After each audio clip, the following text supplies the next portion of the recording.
I'm Brittany Lewis with Forbes Breaking News. Senator Rick Scott and DHS Secretary Alejandro Mayorkas got into a testy exchange during Wednesday's Senate Homeland Security Committee hearing. The Florida senator told Mayorkas to his face that he has, quote, no belief that the DHS secretary is enforcing the law at the southern border. Mayorkas then took offense when Scott suggested that he was not upset at the loss of a member of the Texas National Guard. The guardsman died while trying to save migrants crossing the Rio Grande. Here's their full back and forth. Your efforts, the department's efforts on Russian sanction evasion. Now, as I am looking at our order here, I believe, given who's in the room, Senator Scott, you are next.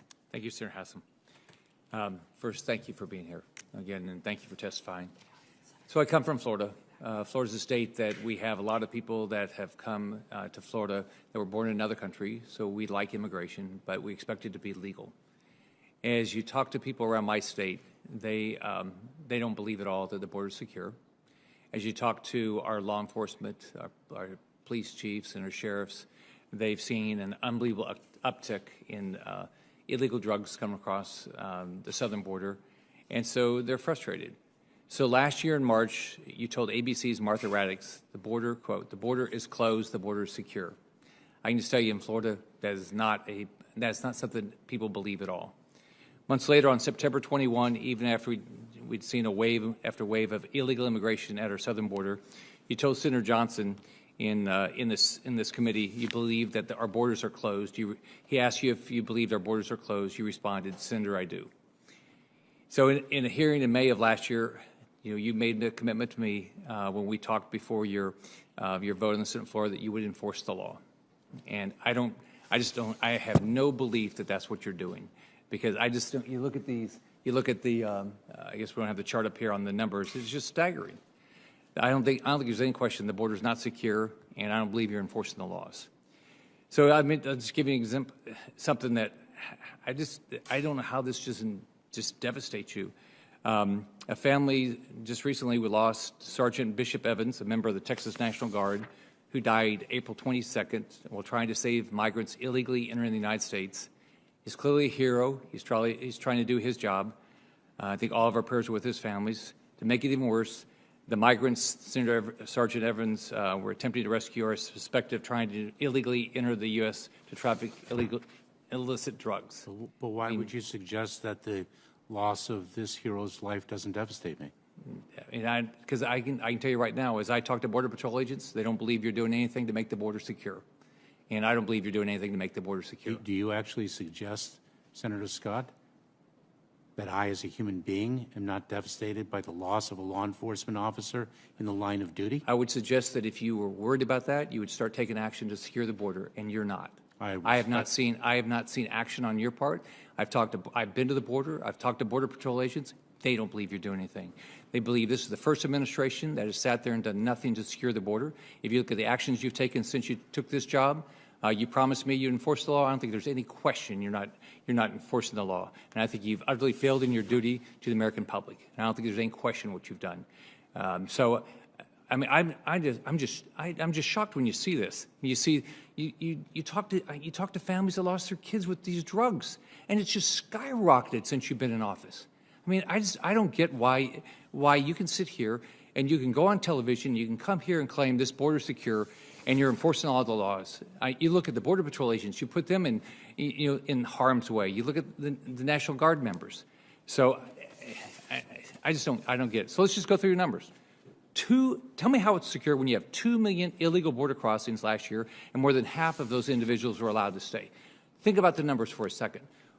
A little over 300 million people in America, so about 1 in every 300 people in this country today didn't come here. They came here illegally since Joe Biden took office. You're seeing 7,000 apprehensions on the southern border every single day. You've caught terrorists. 42 individuals were on the terrorist watch list. That's the ones we know you caught. We don't know how many you didn't. We had 105,000 people die of drug overdose. I can tell you my state story after story of people that have lost their loved ones. So I don't get it. But let me just go to this disinformation. So I was governor. We put out information all the time. So, but we didn't say we're going to go out and tell what the truth is. So trust us, don't trust the media. Say we've got a disinformation. We're going to be the ones that tell you what exactly the truth is. This is like George Orwell's book 1984, where they had the thought police. And it's like what they've done, they just did in communist Cuba, where they put out, they created an organization that's going to do the same thing, that they're going to be the ones that tell you what the truth is. So tell me why you don't just simply say, here's what we believe. Instead, you go out, you want to create an organization that's going to go out and tell people exactly what the truth is. That it's just inaccurate. Why would you call it the Disinformation Board? Senator, Would the senator care to let the witness answer the question? So a few points, if I may. The opioid overdose deaths in this country in 2020 increased by more than 50% over 2019. The opioid and drug epidemic in this country is something that has been increasing year over year for too many years, and we have to address that together. Number two, the Department of Homeland Security has relied on the National Guard every single year since I think about 2006.